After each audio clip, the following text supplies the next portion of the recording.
நாங்கள் ஆரம்ப காலகட்டத்திலேருந்து இங்கே இருக்கும்போதுலேருந்து இந்த கால்வாய் பராமரிக்காமல் இப்படியே தான் இருக்குது. என்னன்னு கேட்டிங்கன்னா, ஒவ்வொரு முறையும் நம்ம இது மாறிடும் அப்படின்னு நினைப்போம். ஆனால் எந்த வகையிலையுமே இங்கே மாற்றம் ஏற்படலை. இந்த இந்த இந்த ரோடை பார்த்துக்கோங்க எப்படி இருக்குன்னு, பள்ளமும் படுகுழியா. இங்கிட்டு இந்த குழந்தைங்களாம் விளையாடுதுன்றப்ப அங்கிட்டு போய் விழுந்துச்சுங்கன்னா எந்த ஒரு பாதுகாப்புமே இல்லை, எங்களுக்கு எந்த ஒரு அடிப்படை வசதியுமே இல்லை. பாத்ரூம் எடுத்துக்கிட்டாலுமே இங்கே ஒரு 600 700 பேர் ஜென்ஸ் இருக்காங்க. ஓட்டுப்படி பார்த்தோம்னா அங்கே அவங்களுக்கு பார்த்தா பாத்ரூம் ஒரு 10 டாய்லெட் தான் இருக்குது. பெண்களுக்குமே அங்கிட்டு பார்த்தா நல்ல முறையில் இருக்க மாதிரி கழிப்பறைகள் இல்லை. டெங்கு மலேரியா சின்ன சின்ன பிள்ளைய வச்சுருக்கோம். டெங்கு மலேரியா கொசுக்கடியில் எங்களாலே தூங்க முடியல. சின்ன பிள்ளைய என்னென்று வாயிலா பிள்ளைய கூட பேச முடியாமல் அழுகுதுங்க. எதுக்கு பாலுக்கு அழுகுதா இல்லை கொசுக்கடிக்கு அழுகுதா எதுக்குன்னே தெரிய மாட்டுது.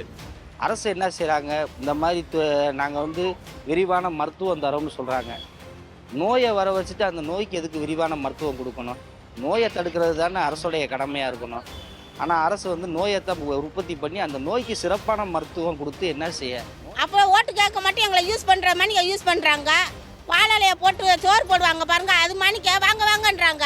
அதுக்கப்புறம் எச்சியலை ஏற்றிக்கு போடுற மணிக்கு நாங்கள் போய் திருப்பி அவங்க ஓட்டு வாங்கி முடிச்சதுக்கு நல்ல பதவியில் போய் உட்காந்ததுக்கப்புறம் எச்சியலை ஏற்றிக்கு போடுற மணிக்கு எங்களை தூக்கி போடுறாங்க. அப்படி தான் எங்களை யூஸ் பண்ணுறாங்க. யார் இங்கே யாரையும் மனிதரை யார் மதிக்கிறதே கிடையாது. இதுக்கு முன்னாடி ஐயா திரு ஸ்டாலின் அவர்கள் இந்த வழியாக வந்தாங்க. வரும்போது எங்கள் பகுதியில் என்ன பண்ணியிருக்காங்கன்னா, தீண்டாமை திரைச்சாலை கொண்டு எங்கள் பகுதியை மறைச்சு இது ஸ்டாலின் அரசுக்கு தெரியக்கூடாது, ஸ்டாலின் கண்ணுக்கு தெரியக்கூடாது அப்படின்னு சொல்லி மறைச்சிட்டாங்க. எங்கள் பகுதியை ஃபுல்லாமே மறைச்சிட்டாங்க. நாங்கள் மக்கள் எல்லாம் ஒன்று திரட்டி ஸ்டாலின் சாரை இந்த மக்களோட இத்தனை நாளாக நாங்கள் இருக்கிற நிலைமையை பாருங்கன்னு சொல்லிட்டு நாங்கள் எங்கள் மக்கள் எல்லாம் ஒன்று கூடி ஒரு புரட்சி செஞ்சோம். அந்த புரட்சி செஞ்ச விதியினால் அன்னைக்கு சாரு இறங்கி பார்த்து, ஸ்டாலின் ஐயா இறங்கி பார்த்து இது பண்ணார்.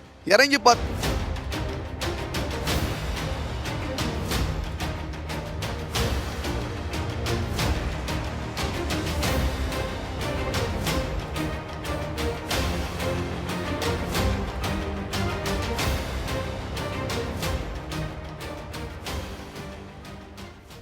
நாங்கள் ஆரம்ப காலகட்டத்திலேருந்து இங்கே இருக்கும்போதுலேருந்து இந்த கால்வாய் பராமரிக்காமல் இப்படியே தான் இருக்குது.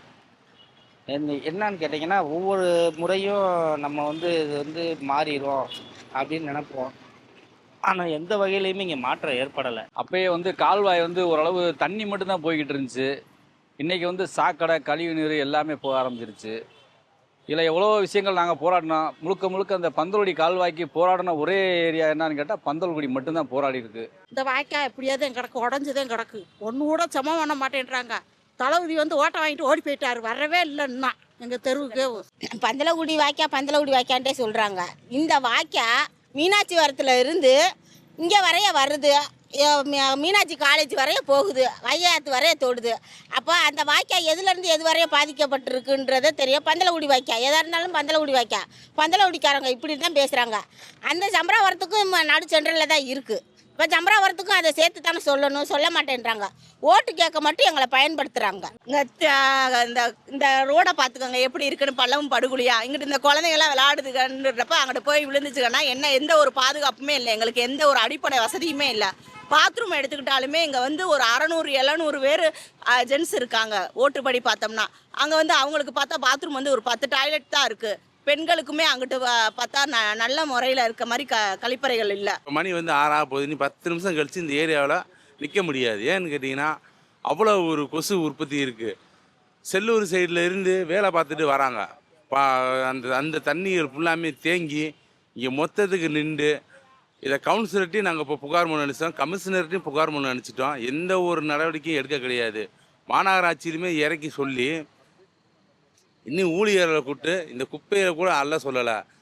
அதனால் எங்களுக்கு ரொம்ப பந்தலகுடி மக்கள் பெரும் மன வருத்தத்துலேயும், டெங்கு மலேரியா சின்ன சின்ன பிள்ளைய வச்சுருக்கோம். டெங்கு மலேரியா கொசுக்கடியில் எங்களாலே தூங்க முடியல. சின்ன பிள்ளைய என்னென்று வாயிலா பிள்ளைய கூட பேச முடியாமல் அழுகுதுங்க. எதுக்கு பாலுக்கு அழுகுதா இல்லை கொசுக்கடிக்கு அழுகுதா எதுக்குன்னே தெரிய மாட்டுது. அரசு என்ன செய்கிறாங்க, இந்த மாதிரி நாங்கள் விரிவான மருத்துவம் தரோம்னு சொல்கிறாங்க. நோயை வர வச்சுட்டு அந்த நோய்க்கு எதுக்கு விரிவான மருத்துவம் கொடுக்கணும்? நோயை தடுக்கிறது தானே அரசுடைய கடமையாக இருக்கணும். ஆனால் அரசு வந்து நோயைத்தான் உற்பத்தி பண்ணி அந்த நோய்க்கு சிறப்பான மருத்துவம் கொடுத்து என்ன செய்ய, நோயை அழிக்கிறதுக்கு அவங்க எந்த ஒரு நடவடிக்கையும் எடுக்கிறது இல்லை. இங்கே பாருங்க, எங்கள் கைகளை பாருங்க எப்படி இருக்குன்னு. அப்படி தேங்கிட்டு ஒன்று சேர தண்ணியே போக மாட்டேங்குது. காலையெல்லாம் பார்த்தீங்கன்னா இங்கே இருக்குது தண்ணி, நடக்க முடியல. எனக்கெல்லாம் காலு புண்ணாக இருக்குது, நடக்க முடியல, போக முடியல, வர முடியல. அவ்வளோ இதெல்லாம் இருக்குது, இந்த தெருவு அப்படி இருக்குது. அரசு வந்து பந்தலகுடி கால்வாய்க்கு இவ்வளோ ஒதுக்கிட்டாங்க, கோடிக்கணக்கில் ஒதுக்கிட்டாங்க, அப்படி ஒதுக்கிட்டாங்க, இப்படி ஒதுக்கிட்டாங்கன்னு நிறைய சொல்லியிருக்காங்க. எங்கள் மக்கள் வந்து அரசு ஒதுக்கிருச்சு அப்படின்னு சொல்ல ஒரே காரணத்துக்காக எங்கள் மக்கள் ஏமாந்து போய் இந்த அரசுக்கு ஓட்டு போட்டு இத்தனை வருஷமாக நான் ஜெயிக்க விட்டோம். இந்த கால்வாயை சரி பண்ணுறதுக்கு, சீராய்வு பண்ணுறதுக்கும், சரி பண்ணுறதுக்கும், பராமரிப்பு பண்ணுறதுக்கும் கிட்டத்தட்ட இதுக்கு வந்து ஒரு 2-3 வருஷங்களாக, ஒரு 4 வருஷமாகவே இதுக்கு தொகுதிக்கு பணம் ஒதுக்குனதுலேருந்தே இந்த கால்வாய்க்குன்னு பட்ஜெட் ஒதுக்கியிருக்காங்க, இதுக்குன்னு அமௌண்ட் கொடுத்துருக்காங்க. ஆனால் இன்ன வரைக்கும் ரொம்ப கால வரையும் ஒரு பணியை 4.5 வருடமாக செய்கிறது இதுதான். 4.5 வருடமாக அந்த பாலத்தை சீரமைக்க முடியலை அப்படின்னா இவங்க எப்படி ஒரு ஆட்சி அமைக்கும் போது ஒரு மாநிலத்தையே எப்படி சீரமைக்க போகிறாங்கன்னு எனக்கு தெரியல. மக்கள் குறைத்திருக்கும் நாளுன்னு சொல்கிறாங்க, அங்கே போய் நின்ற மக்களை எங்கே மதிக்கிறாங்க? யாரும் மதிக்க மாட்டேன்றாங்க. இங்கே கவுன்சிலராக ஜெயிச்சிட்டு போனால் உமா ரவி அவங்களும் அந்த வார்டுக்கு வர்றது கிடையாது. எம்எல்ஏ ஜெயிச்சுட்டு போனால் தளபதி அவர்களும் இந்த வடக்கு மாட சொல்லி வர்றது கிடையாது. தளபதி இந்த கட்டிடுறோம் அப்படின்னு சொன்னாங்க, இன்னும் கட்டலை. அவர் ஜெயிச்சு வந்ததுல இருந்து சொல்லிக்கிட்டே இருக்காரு. ஆனா அது கட்டினது பாட காணோம். அந்த அம்மா வரவே இல்லை. அந்த அம்மா எல்லாம் நீ ஓட்டு கட்டு வந்து 4.5 வருஷத்துக்கு முன்னாடி நன்றி தெரிவித்து வந்தவர் தான். இன்னைக்கு வரைக்கும் தொகுதிக்குள்ள வந்து எந்த வேலையுமே பார்க்கல வைக்கல. இதில் பந்தலகுடி வாய்க்காலை பார்த்துக்கிட்டிங்கன்னா முக்கால்வாசி பாதி அந்த வேலை பார்த்துருவோம் இந்த வேலை பார்த்துருவோம்னு சொல்லி வந்தாங்க.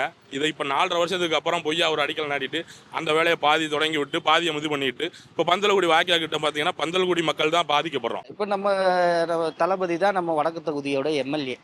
இப்போ தளபதி வந்து இந்த தொகுதிக்கு வந்தது ஓட்டு கேட்குறப்போ அவரை பார்த்தேன். அதுக்கப்புறம் அவரை வந்து நான் அவர் இந்த தொகுதிக்குள்ளே வந்ததாகவும் நான் பார்க்கல, இதுக்கு எந்த ஒரு நடவடிக்கையும் எடுக்கிற மாதிரி பார்க்கல. இந்த ஏரியாவில் 1350 ஓட்டு இருக்குது. 1350 ஓட்டில் இதில் விசிகா கூட்டணி மற்ற திமுக இந்த கூட்டணிலேருந்து ஓட்டுகள் அப்படியே கிட்டத்தட்ட 900 ஓட்டு 950 ஓட்டு 1000 ஓட்டுக்கிட்ட விழுங்கும். 1000 ஓட்டு விழுந்துமே எங்கள் மக்களுக்கு எந்த ஒரு அடிப்படை அவசியமே கிடையாது. குப்பை தொட்டியோ ஏதாவது மற்ற வார்டுலாம் பார்த்தீங்கன்னா ஒரு நாளைக்கு 2 தடவை தூக்குவாங்க. எங்கள் வார்டில் மட்டும்தான் ஒரு வாரத்துக்கு 2 தடவை தான் தூக்குறாங்க. எங்கள் மக்கள் எங்களை வந்து படிக்கலை அப்படின்னு சொல்லி எங்களை ஒதுக்குறாங்களே தவிர எங்கள் மக்கள் இப்போ வரைக்கும் கேரிப்பையில் குப்பையை ஓட்டி எவ்வளோ டெக்னாலஜி வளர்ந்துன்னு கேரிப்பையில் குப்பையை வச்சு குப்பைத்தட்டில் போடுறான்.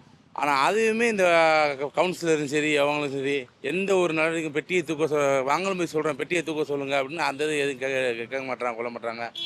அவங்களோட வேலை என்ன, வார காசை வாங்கி கையை பாய்க்கில் போட்டுக்கிறோன்னு அந்த ஒரு இது மாதிரி இருக்காங்க. இன்றைக்கி உள்ள சூழ்நிலை என்னென்னா, அன்னைக்கு ஐயா தலைவர் ஸ்டாலின் வரும்போது மட்டும் அங்கே வேலை பார்த்தாங்க. அந்த வேலை பார்த்த இடத்துல இன்னும் அப்படி மூடி வச்சுட்டாங்க.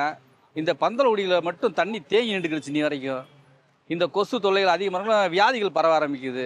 இதை என்ன ஏதுன்னு கேட்டோம்னா கவுன்சிலரும் பதில் சொல்ல மாட்டேன்றாங்க. எம்எல்ஏ இருக்கார் தளபதி, அவரும் ஒரு பதில் சொல்ல மாட்டேன்றாங்க. இன்னி வந்து எட்டி கூட பார்க்கல. இதுக்கு முன்னாடி ஐயா திரு ஸ்டாலின் அவர்கள் இந்த வழியாக வந்தாங்க. வரும்போது எங்கள் பகுதியில் என்ன பண்ணியிருக்காங்கடா, இந்த சாக்கடை தெரியக்கூடாதுன்னு சொல்லிட்டு அரசு அதிகாரிகள் என்ன பண்ணியிருக்காங்கடா, அப்படியே திரைச்சாலை, சொல்லப்போனால் தீண்டாமை திரைச்சாலை கொண்டு எங்கள் பகுதியை மறைச்சு இது வந்து ஸ்டாலின் அரசுக்கு தெரியக்கூடாது, ஸ்டாலின் கண்ணுக்கு தெரியக்கூடாது அப்படின்னு சொல்லி மறைச்சிட்டாங்க. எங்கள் பகுதியை ஃபுல்லாமே மறைச்சிட்டாங்க. நாங்கள் மக்கள் எல்லாம் ஒன்று திரட்டி ஸ்டாலின் சாரை இந்த மக்களோட இத்தனை நாளாக நாங்கள் இருக்கிற நிலைமையை பாருங்கன்னு சொல்லிட்டு நாங்கள் எங்கள் மக்கள் எல்லாம் ஒன்று கூடி ஒரு புரட்சி செஞ்சோம். அந்த புரட்சி செஞ்ச விதியினால் அன்னைக்கு சார் இறங்கி பார்த்து, ஸ்டாலின் ஐயா இறங்கி பார்த்து இது பண்ணார். இறங்கி பார்த்து எந்த ஒரு பிரயோஜனமும் இல்லை. அப்போ ஓட்டு கேட்க மட்டும் எங்களை யூஸ் பண்ணுற மணிக்கு யூஸ் பண்ணுறாங்க. வாழலையை போட்டு சோறு போடுவாங்க பாருங்க, அது மணிக்கு வாங்கன்றாங்க. அதுக்கப்புறம் எச்சியலை தூக்கி போடுற மணிக்கு நாங்கள் போய் திருப்பி அவங்க ஓட்டு வாங்கி முடிச்சதுக்கு நல்ல பதவியில் போய் உட்காந்ததுக்கப்புறம் எச்சியலை தூக்கி போடுற மணிக்கு எங்களை தூக்கி போடுறாங்க. அப்படி தான் எங்களை யூஸ் பண்ணுறாங்க. யாரும் இங்கே யாரையும் மனிதரை யாரும் மதிக்கிறதே கிடையாது. இப்போ சார் ஒரு சரவணன்ட்ட சொல்லியிருந்தோம். அவர் தான் நம்ம ஏரியா பகுதிகளுக்கு வந்து நல்லது கெட்டது எதுனாலும் வந்து அவர் தான் செஞ்சுக்கிருக்காரு. அதனால் அவருக்கு பின்னாடி நாங்கள் இப்போ வழிநடத்தி வந்துக்கிட்டு இருக்கோம். சார் நம்ம நல்லது செய்கிறாரே, அவருக்கு நம்மளுக்கு ஒரு வாய்ப்பு கொடுப்போம் அப்படின்ட்டு வந்துக்கிட்டு இருக்கோம். மக்களுக்கு ஒரு நலத்திட்ட உதவி நல்லது செய்யுதுன்னா எங்கள் மக்கள் மருத்துவர் டாக்டர் சரவணன் அவர்கள் அப்படி பதவியிலே இல்லை. ஆனால் நான் இருக்கேன் உங்களுக்குன்னு சொல்லி மக்கள் மருத்துவர் வந்து இப்போ களத்தில் இறங்கி இந்த வடக்கு தொகுதி மக்களுக்கும் சரி பந்தவெளி மக்களுக்கும் எவ்வளோ பெனிஃபிட் செஞ்சுக்கிருக்காப்புல. இந்த தண்ணி தொட்டினா எப்படின்னு பார்த்தீங்கன்னா தண்ணி நின்று ஒரு குடம் வச்சு பிடிக்க முடியாது. இப்போ பெண்கள் கீழே விழுந்துருவாங்க, அப்போ வயசானவங்க கீழே விழுந்துருவாங்க. இன்றைக்கி 1ஆவதுலேருந்து 7ஆவது வரைக்கும் 7க்கு 7 தொட்டி கட்டி அதில் மக்கள் நின்று அழகாக தண்ணி பிடிக்கிற மாதிரி தொட்டி கட்டி கொடுத்துருக்காப்புல. அப்புறம் பாத்ரூம் பின்னாடி இந்த இதுக்கு செவர் கட்டி கொடுத்துருக்காரு. இத்தனைக்கு இது வந்து அவர் அதிகாரத்தில் இல்லை, அவர் சொந்த பணத்துலேயும் எல்லாத்துலையும் இதில் எங்களுக்கு செஞ்சு மக்கள் நன்மை பண்ணிக்கிருக்காரு. அதே மாதிரிக்கு எங்களுடைய விளையாட்டு வீரர்களுக்கு 2 லட்ச ரூபா மதிப்புள்ள செயற்கை ஆடுகள் அமைச்சு இது லப்பர் மேட்டு வாங்கி கொடுத்துருக்காரு. இவர் டாக்டர் சரவணன் உங்களுக்கு இந்த தொகுதிக்கு நான் வந்து எல்லாம் நன்மை செய்கிறேன்னு சொல்லியிருக்காரு. கொசுக்கடியில் சின்ன பிள்ளைகளுக்கு டெங்கு பரவுது, மலேரியா வருது, காய்ச்சல் வருது, வாந்தி பேதி வருது. இதிலிருந்து எங்களை விடுவிக்கிறதுக்கு யார் எந்த இது வந்து நன்மை செய்கிறது மாதிரி தெரியல. இவர் வந்து செய்கிறேன்னு சொல்லியிருக்காரு. அதனால் இவரை நாங்கள் வரவேற்கிறோம். இவருக்கு என்ன செய்யணுமோ நாங்கள் எங்களுக்கு இந்த உதவி செஞ்சாருனாக்கு நாங்கள் மருத்துவ ரீதியாக எங்களுக்கு செஞ்சாருனாக்கு நாங்கள் அவருக்கு என்ன செய்யணுமோ அதை நாங்கள் செய்வோம். நன்றி கடனாக நாங்கள் இருப்போம்.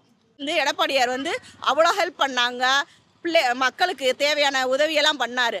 ஆனால் இங்கே வந்து இவங்க வந்து பார்த்தா கஜானாலே காசு இல்லைன்ற மாதிரி அப்படியே தான் இதாக சொல்லிக்கிட்டு இருக்காங்க. இங்கே வந்து எந்த இதுவுமே இதாகவே செய்யவே மாட்டேன்றாங்க. கேட்டால் கடனில் இருக்குன்னு சொல்கிறாங்க. அவங்க குடும்பத்துக்கு அரசியலாக தான் இருக்கே தவிர இங்கே வந்து மக்களுக்கான அரசியலாகவே இல்லை.